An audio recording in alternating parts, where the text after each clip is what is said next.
बच्चे, आप तक आपने जो पद पढ़े वो आपको समझ में आ गए होंगे। अब हम आगे बढ़ते हैं। ऊंचा ऊंचा महल बनाओ, बीच बीच राखो बारी। ऊंचा ऊंचा, बहुत ऊंचे ऊंचे महल बनाए हुए हैं। किसकी? भगवान कृष्ण के। अब मीरा क्या कह रही है? मीरा कहती है कि भगवान कृष्ण के ऊंचे ऊंचे महल बने हुए हैं, बीच बीच राखो बारी। वो कहती है कि जो महल बने हुए हैं उस महल के आंगन के बीच बीच में मैं क्या बनाऊंगी? फुलवारी बनाती रहूंगी। ऐसा क्यों कह रही है? ऐसा इसलिए कह रही है क्योंकि वे भगवान कृष्ण के लगातार दर्शन प्राप्त करना चाहती है। क्या कहती है? ऊंचा ऊंचा महल बनाओ, बीच बीच राखो बारी। भगवान कृष्ण के ऊंचे ऊंचे महल बने हुए हैं और उस महल के आंगन के बीच बीच में राखूं, बनाऊंगी बारी, फुलवारी। मैं बीच आंगन के बीच बीच में फुलवारी बनाती रहूंगी। अर्थात उसका भाव ये है कि मैं नित्य प्रतिदिन भगवान कृष्ण के दर्शन प्राप्त करती रहूंगी। यहाँ तक मेरी बात समझ में आई? आगे चलते हैं। सावरिया रा दर्शन पायसू, पहन कुसुम्बी साड़ी। अब यहाँ पर भक्ति के बारे में बताया गया है। किसकी भक्ति के बारे में? मीरा की भक्ति के बारे में। आप ये जानते हैं कि कुसुम्बी का अर्थ क्या होता है बच्चे? ऑरेंज। ऑरेंज क्या होता है? भगवा वस्त्र। और भगवा वस्त्र किसके प्रतीक होते हैं?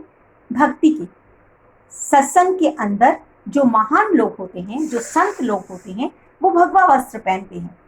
लेकिन यहाँ पर भगवा वस्त्र असली भक्ति का प्रतीक माना गया है। मैं ये नहीं कह रही कि सभी भगवा वस्त्र पहनकर सभी भक्ति कर सकते हैं, लेकिन मीरा की भक्ति सच्ची भक्ति थी। तो यहाँ पर मीरा क्या कह रही है? सावरिया रा दर्शन पायसू, पहन कुसुम्बी साड़ी। मीरा कहती है कि मैं भगवा साड़ी पहनकर, हम लाल साड़ी भी कह सकते हैं, वो किसकी प्रतीक है? भगवा साड़ी की प्रतीक है। लाल रंग की साड़ी पहनकर भगवान कृष्ण के दर्शन प्राप्त करूंगी। अर्थात अपने आप को भक्ति के रंग में रंगकर भगवान कृष्ण के दर्शन प्राप्त करूंगी। यहाँ पर मीरा का आध्यात्मिक भाव अर्थात भक्ति से भरा हुआ भाव यहाँ पर प्रकट होता है। एक बार फिर समझ लेते हैं। सावरिया रा दर्शन पायसू, पहन कुसुम्बी साड़ी। वो कहती है कि लाल रंग की साड़ी पहनकर मैं भगवान कृष्ण के दर्शन प्राप्त करूंगी। अर्थात पूर्ण रूप से भक्ति में लीन होकर उस परमात्मा अर्थात अपने आराध्य भगवान कृष्ण के दर्शन प्राप्त करूंगी। यहाँ तक समझ में आया बच्चे?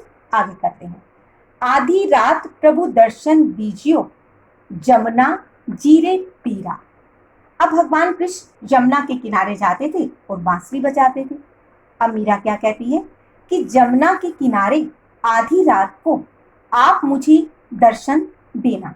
अर्थात जब आप बांसुरी बजाओगे और मैं आपके वहां पर आपकी बांसुरी को सुनने के लिए आऊंगी और आप मुझे दर्शन देना। अब इस लाइन का अर्थ कैसे लिखना है बच्चे? आधी रात प्रभु दर्शन दीजियो, जमुना जीरे तीरा। वो कहते हैं, तीरा होता है किनारे, जमुना के किनारे आधी रात को जब आप बांसुरी बजाओगे तो आप मुझे वहां पर अपने दर्शन देना।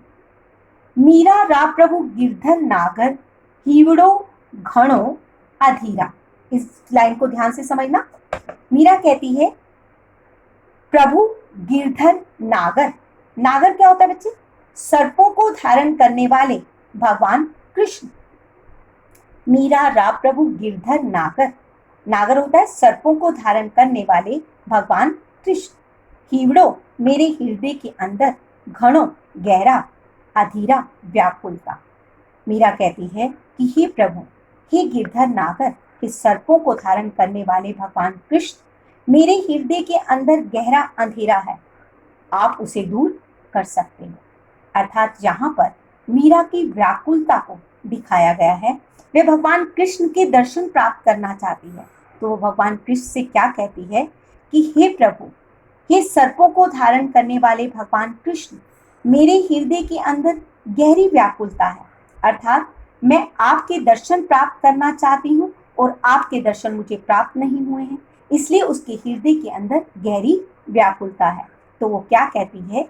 मीरा कहती है, हे प्रभु, सर्पों को धारण करने वाले भगवान कृष्ण, मेरे हृदय के अंदर गहरी व्याकुलता है और इस व्याकुलता को आप दूर कर सकते हो। व्याकुलता को दूर कैसे करेंगे भगवान कृष्ण? अर्थात उसे जब दर्शन प्राप्त हो जाएंगे तो उसकी व्याकुलता दूर हो जाएगी। इस पद के अंदर भक्ति रस की प्रधानता है, अर्थात पूर्ण रूप से भक्ति रस को दिखाया गया है।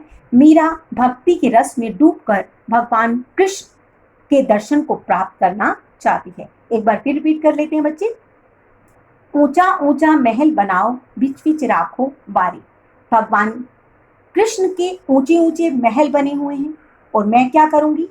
उस महल के आंगन के बीच बीच में फुलवारी लगाती रहूंगी। अर्थात उस फुलवारी को लगाने का अर्थ है कि मैं उनके दर्शन प्राप्त करती रहूंगी। सावरिया रा दर्शन पायसु, पहर कुसुम साड़ी। लाल रंग की साड़ी पहनकर, अर्थात भक्ति का प्रतीक माना गया है, लाल रंग की साड़ी पहनकर मैं अपने भगवान कृष्ण के दर्शन प्राप्त करूंगी। आधी रात प्रभु दर्शन दीजियो, जमुना जी रे तीरा। जमुना के किनारे आधी रात को जब भगवान कृष्ण वहां पर बांसुरी बजाएंगे तो मुझे आप दर्शन देंगे, अर्थात मैं उनके दर्शन प्राप्त करूंगी। मीरा रा प्रभु गिरधर नागर, सर्पों को धारण करने वाले भगवान कृष्ण, मेरे हृदय के अंदर गहरा अंधेरा है, इस अंधेरे को आप ही दूर कर सकते हो। ये अंधेरा तभी दूर होगा जब आप मुझे अपने दर्शन दोगे। ये पूरा भाव भक्ति रस से परिपूर्ण है। ये पद आपको समझ में आ गए होंगे। अगर कहीं से कोई पंक्ति आपको समझ में नहीं आई तो आप मुझसे पूछ सकते हैं। Thank you very much.